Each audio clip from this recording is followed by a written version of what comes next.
ang duwendeng tagapag-ingat ng palad.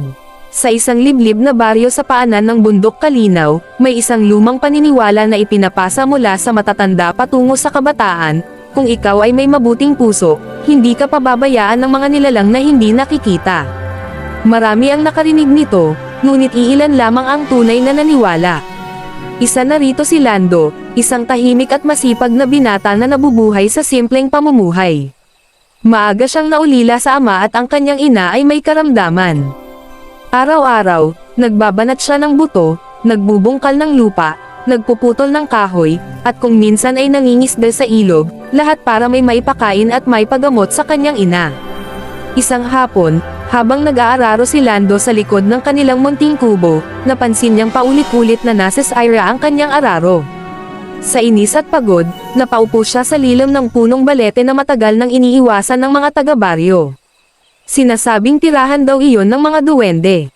Kung totoo man kayo, bulong ni Lando, hindi ko hinihiling ang yaman. Gusto ko lang mabuhay ng maayos ang aking ina. Biglang umihip ang malamig na hangin. Ang mga dahon ng balete ay kusang gumalaw kahit walang bagyo. Mula sa ugat ng puno, may lumitaw na maliit na nilalang, kasing tangkad lamang ng bata, may suot na pulang sombrero, at may matang tila nakakakita ng laman ng puso. Ako si Duwending Lira, tagapag-ingat ng palad, wika ng nilalang. Narinig ko ang iyong dalangin. Napatayo si Lando sa gulat ngunit hindi siya tumakbo. Sa halip, yumuko siya bilang paggalang. Hindi kita tutulungan kung sakam ang puso mo, dugtong ni Lira.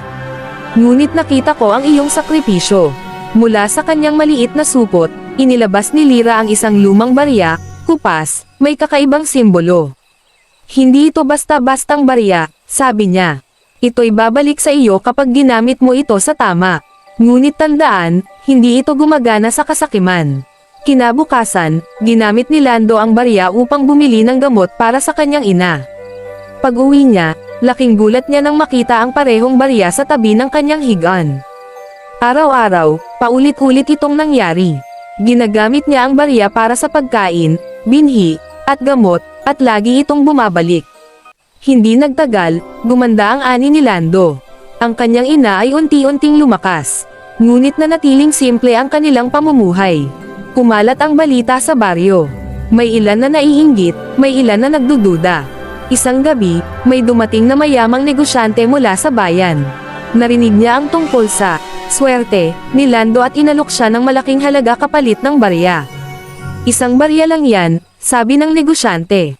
Ibibigay ko sa iyo ang kayamanang hindi mo pa nahahawakan. Nag-alinlangan si Lando. Naisip niya ang mga pangarap, isang malaking bahay, magarang buhay.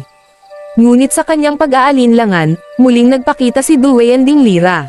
Ang tunay na swerte, wika ng duwende, ay hindi nasusukat sa dami ng hawak mo, kundi sa dami ng kabutihang kaya mong ibahagi.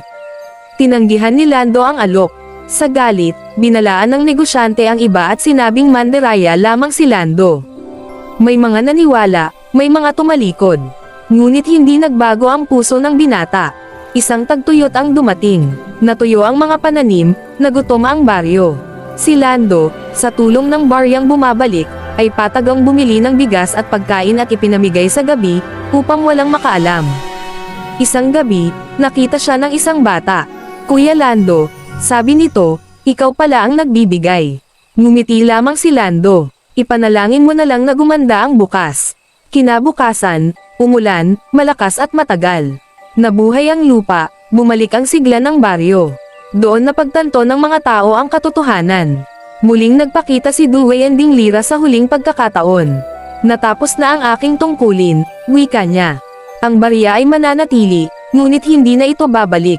Ngunit nang subukan ni Lando, napansin niyang hindi na bumabalik ang barya, ngunit hindi siya nalungkot. Sapagkat sa tulong ng kabutihang itinanam niya, ang baryo mismo ang naging swerte niya. Tinulungan siya ng mga kapitbahay. May nagbigay ng ani, may nag-alok ng trabaho, may tumulong sa pagpapagawa ng bahay. Ang dating nag-iisang binata ay naging haligi ng komunidad. Isang umaga, natagpuan ni Lando ang pulang sombrero ni Lira sa paanan ng balete. Ngumiti siya at nagpasalamat. Mula noon, ang punong balete ay hindi na kinatatakutan. Ito'y naging simbolo ng pag-asa. At hanggang ngayon, sinasabi ng matatanda sa bundok Kalinaw. Kapag ang puso mo itapat at ang hangarin ay malinis, kahit ang mga duwende ay lalapit upang gabayan ka.